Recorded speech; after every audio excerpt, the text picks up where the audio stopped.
Okay, hi guys, this is Peter from Age of Asteroids in the third pre-alpha gameplay video.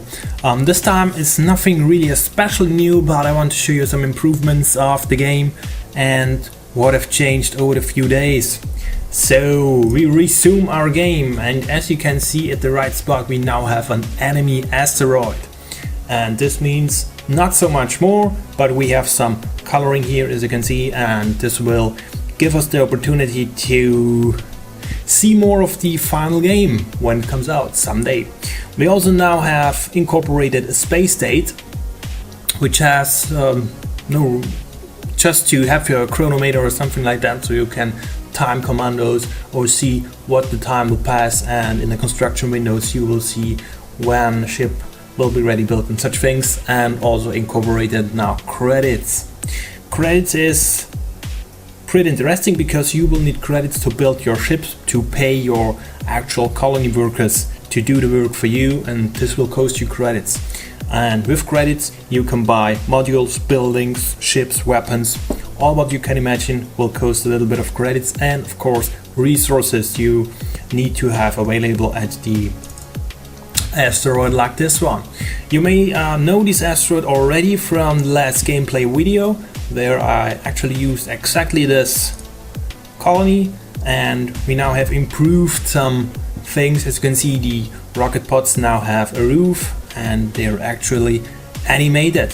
What we want to do now is we want to add some more space missile pods, so I can show you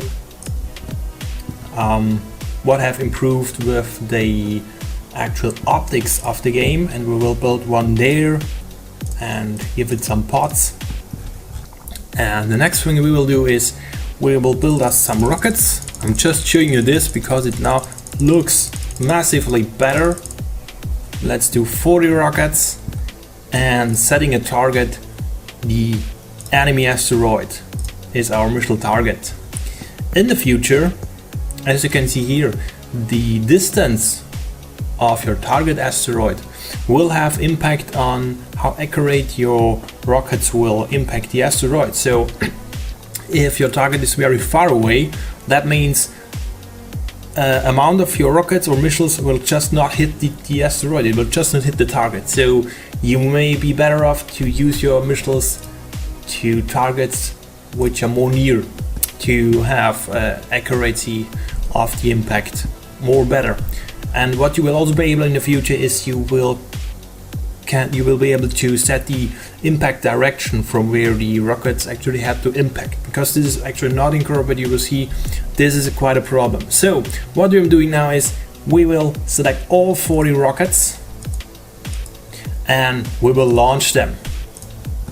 And as you can see, they will now do pretty cool just approach from the pods. And as you can see, they are animated, they have a roof, and I will close, reload, and shut up the next rocket. That's what it is working. Still not textured because I literally have no time for it. I'm so busy with implementing the features and such things. And as you can see now, the rockets are moving to the asteroid target, which is a little bit far away. Would be maybe better to have an asteroid chosen which is nearer.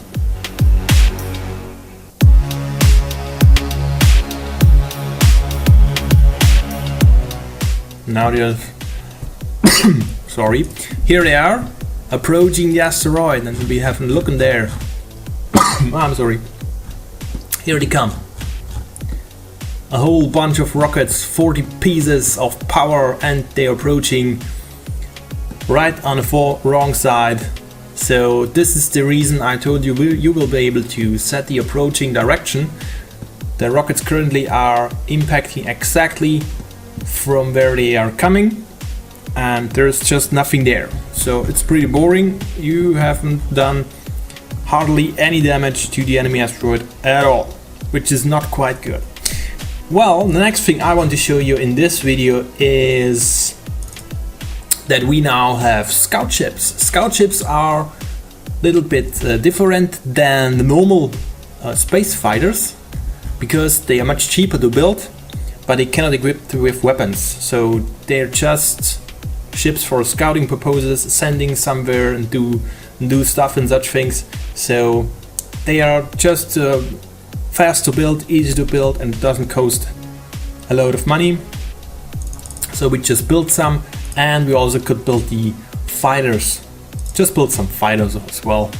And normally now the factories would be starting to produce your order, and this will need some time, and this will need resources and credits and all those stuff. And what you will also be able in the future is all those ships will have different types of hard points, where you can equip them with different types of weapons, ground weapons, ship weapons, different modules for enhanced speed or maneuverability. What's the right word, or something like that. And so you can balance them out to have a good impact on the order you want to give them. So what we now can do is we select all of our ships, because this just looks better, and just send them over to an asteroid like this one. Do some investigation. You've already seen that as well. I just want to show you actually those scout ships. Here they are. They're a little bit smaller. You can see the fighters right here, and they're just smaller. Beside that, they literally all the same. They have the same speed, the same maneuverability like the fighter, but just cannot be equipped with any weapons or something like that. So they're really just workers for you. And as you can see, all those ships are now here, and their order is to grab some probe of the asteroid. You've already seen that from another video. Nothing special about it. It may just look funny if more ships are doing this, which brings me to a nice idea. In future versions of the game, it may be possible to use scout ships or mining ships to mine asteroids you don't want to build a colony on it. Maybe those asteroids are very small, they don't have room for any colony to maintain, or they're just not worth to build a colony on it. Well, and for that purpose, it may be possible to have mining ships. Their solely purpose is to fly to the asteroid, grab some resources and bring them back and do it all the day. Well, that's all for today, I think. Hope you enjoyed the video and you've seen something new and interesting. And actually, stay tuned for the next video. So I hope you have a nice night and see you. Bye.